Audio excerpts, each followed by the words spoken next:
To blame any individual or corporation does not get at the root causes of the problems. The structure of our socio-economic system itself has everyone out to meet their own needs, creating a predatory, competitive environment. Attempting to find solutions to the monumental problems within our present society will only serve as temporary patchwork, prolonging what is quickly becoming an obsolete system.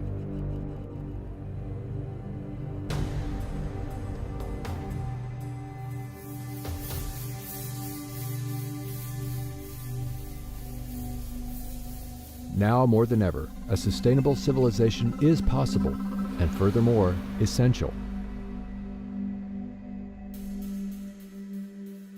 Our social designs, language, and values have evolved from ages ago. The reality of scarcity in earlier times shaped our behaviors and remains deeply entrenched in all cultures today.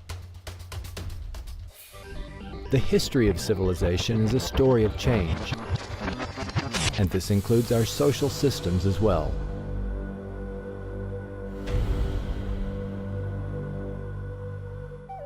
Our earliest enlightenments were but stepping stones in the sequential development to our present science and technology, which could now produce and distribute abundance to everyone.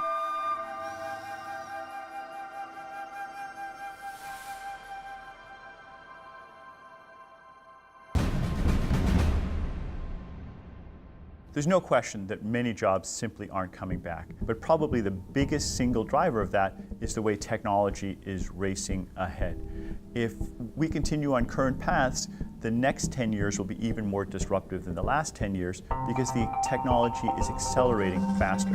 If you keep laying off people and putting in machines, which is happening in the auto industry, they pick up the whole car and turn around, shove the engine in, and moving people out. There comes a time when millions won't have the purchasing power to buy cars. That's when the system collapses. But all of our growth is associated with increased consumption, increased use of energy and other resources. And when you ask economists, well, what's the alternative that enables us to continue to be prosperous without destroying the natural environment on which we depend? And they don't seem to have an answer for that. There's no solution within the present-day type society.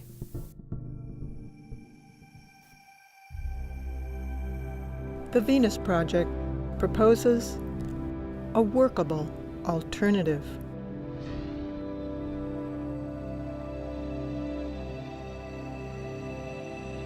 The aim of the Venus Project is to secure, protect, and assure a more humane world for all through the application of technology and cybernetics with human and environmental concern.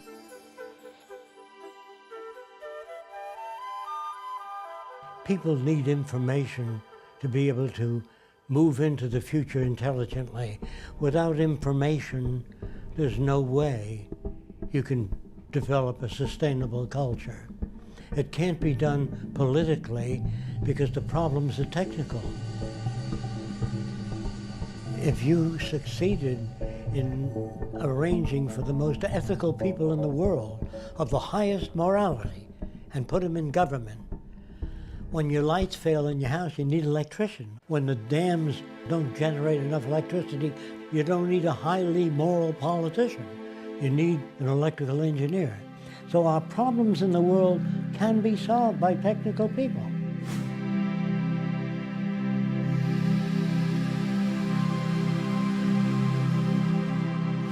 What science does provide for us is a great deal of information about the implications of the different options we have. So science helps us make better decisions by informing those decisions. And that's why it's a shame to turn away from science in the public arena. Science is not an emotional way, not a wishful thinking way, but a rational way of seeing what the connections are. That's what science is about. How could that not apply to everything? Well, the scientific method, quite simply, is a process by which you can try and distinguish what accurately describes the universe from what doesn't. It involves several steps. Often, of course, you make some supposition or prediction about what phenomena might result based on some theory. But then, most importantly, use empirical data, testing. You test your idea in a way that's falsifiable. When they said to scientists, can you put a man on the moon? The answer was, I don't know. They go, how do you find out? Well, we have to put a guy in a centrifuge and spin him and see when he conks out. Then we know how fast the rocket can go. It can't start out at 7 miles a second. The guy had flattened out. After they try all these, then they say, this is what we have to do to get a man on the moon. You have to perform additional tests that are more selective to determine, in fact, how accurate your idea is. And science continues by the process of continual testing your ideas. If you're going to get into nature, you're going to get into the rules by which nature operates. And it does operate by very specific rules, which means it's predictable. And so what's science? For me, it's more than a body of knowledge, it's a way of thinking.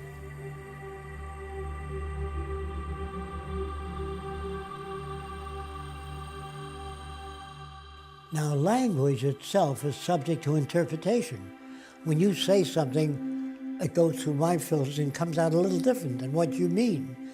Now, if you had that in the scientific world, engineering world, when engineers talk to each other, they use physical reference for their language. If they all interpreted what they think the other guy meant, you couldn't build bridges, they'd collapse.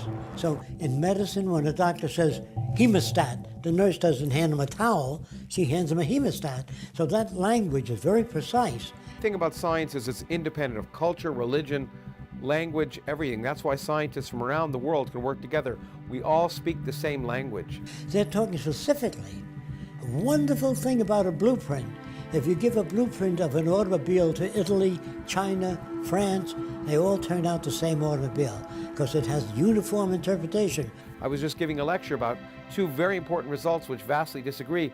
What did the two groups do that vastly disagreed? They decided to work together. And their interest was determining what nature tells us, not what they wanted to be true. There's no Chinese way of building airplanes. There's a mathematical way. Oddly enough, we've never applied the methods of science and engineering on a global scale to achieve a more just and equitable social arrangement. Our failure to do so leaves us continuously on the brink of oblivion. Scientists were never asked to design a society without automobile accidents. They were never asked to design a city that's self-sufficient. You know, when you took the Manhattan Project, they were supported, so they built the atom bomb. We're working on the wrong things.